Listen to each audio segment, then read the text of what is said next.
Om Namo Bhagavate Vasudevaya. Om Namo Bhagavate Vasudevaya.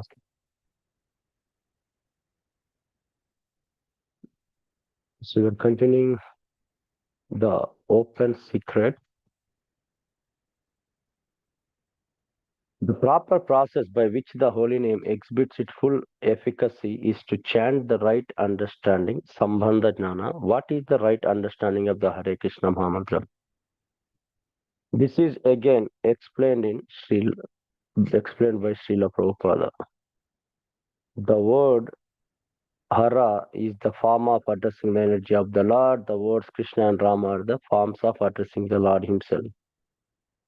Both Krishna and Rama mean the supreme pleasure, and Hara is the supreme pleasure energy of the Lord. Change to Hare in the vocative, the supreme pleasure energy of the Lord helps us to reach the Lord. These three words, namely Hare, Krishna, and Rama, are the transcendental seats of Mahamantra. This chanting is a spiritual call for the Lord and His energy to give protection to the conditioned soul. This chanting is exactly like the genuine cry of a child for its mother's presence. Mother Hara helps the devotee achieve the Lord's Father's grace, and the Lord reveals Himself to the devotee who chants this mantra. The topmost yoga system, chapter 6.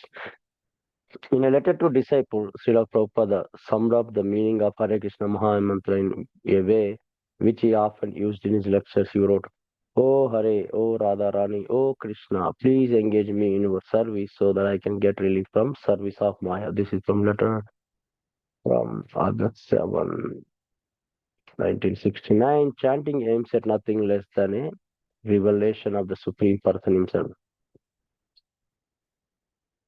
When the chanter has come to this understanding, he will establish in his life a golden throne for the holy name and worship it as the most precious, valuable jewel. Then there will be no place left for inattention and offenses.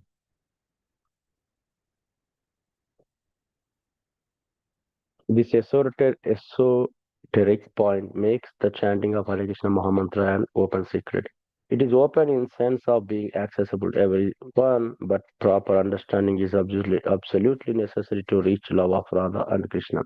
With a false understanding and false motivation, one will not obtain the highest benefits of chanting. As a medicated capsule exerts its effect only if filled with the proper medicine, chanting can be effective only with the proper understanding. The holy name, like Krishna, reveals himself according to the desires of devotees. In this connection, Lord Brahma prays to Krishna. You are so merciful to your devotees that you manifest yourself in particular eternal form of transcendence in which they always think of you. Srimad Bhagavatam 3.9.11. Srila Prabhupada comments. The statement here that Lord manifests himself before the devotees in the form in which the devotee likes to worship him indicates that the Lord becomes subordinate to the desire of the devotee, so much so that he manifests his particular form as devotee demands. This demand of a devotee is satisfied the Lord because he is pliable in terms of transcendental loving service of the devotee. This is also confirmed in Bhagavad Gita. Ye yatamam prapadyante tam tattva bhajamyaham. Bhagavad Gita 4.11. This can mean that a materialist who chants Hare Krishna with a material understanding gets his material desires fulfilled. According to Srila Bhaktivinoda Thakura, the impersonalist chanting of Hare Krishna will vanish in the impersonal Brahman effulgence which emanates from the transcendental body of the Supreme Lord. Their chanting is not pleasing to Krishna but painful, so it gets absorbed before it reaches the Lord. If someone is serious to get a love of Godhead and return to the original spiritual world, Goloka Vrindavana, he must chant with the right understanding. Without knowing its meaning, one will not attain the goal intended by chanting that specific mantra. Yajna Vakya Samhita. Thus, chanting depends on proper understanding and intention. Otherwise, one will chant with the lips but not with the heart. And the holy names does not really appear. However, one should not be discouraged by this statement, even while not on the highest level. The holy name still will gradually reveal its transcendental strength if chanted with the correct understanding. The holy name is compared to a wonderful flower at the beginning. It is present as a mere bud, but then gradually and steadily develops to its full blossom stage, just as bud transforms into an attractive flower with fascinating petals. The sweet Shyamasundara form of gold, Krishna in Golaka Vrindavan will be revealed to the serious chanter. When the bud starts to open, the chanter will be captivated by 64 transcendental qualities of Krishna, which emerge from blossoming power of the holy name like irresistible fragrance. Finally, when the holy name has fully blossomed, Krishna's eternal pastimes will be revealed to the chanter. I think it's a beautiful explanation. I think that's what we read in Madhurya Kadambani. He's talk about beginning to the end. Uh, Adhav Shraddha to Prema state. So today we're talking about section gaining the proper conception of the holy name. Um,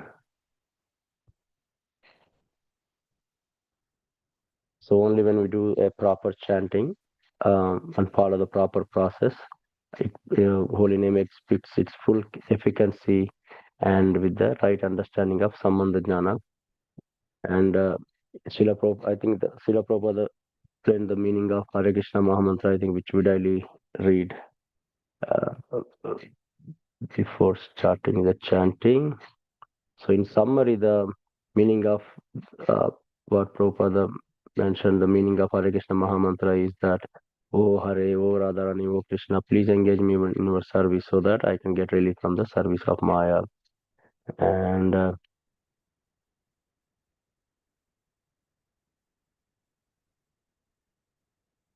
it also mentioned that, the holy name reveals, himself according to the desires of his devotees.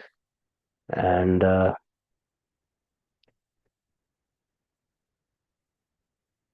without knowing the real meaning, one will not attain the goal of intended chanting that specific mantra gives. And in the end, as we read in Madhurya Kadambani, the holy name is compared to a wonderful flower. At the beginning, it's present as a mere bud, but gradually, steadily, when we develop it develops its full blossom stage. And that's when, one can see the sweet Shamasundar form of Krishna in Golaka Vrindavana, which is revealed to the serious chanter.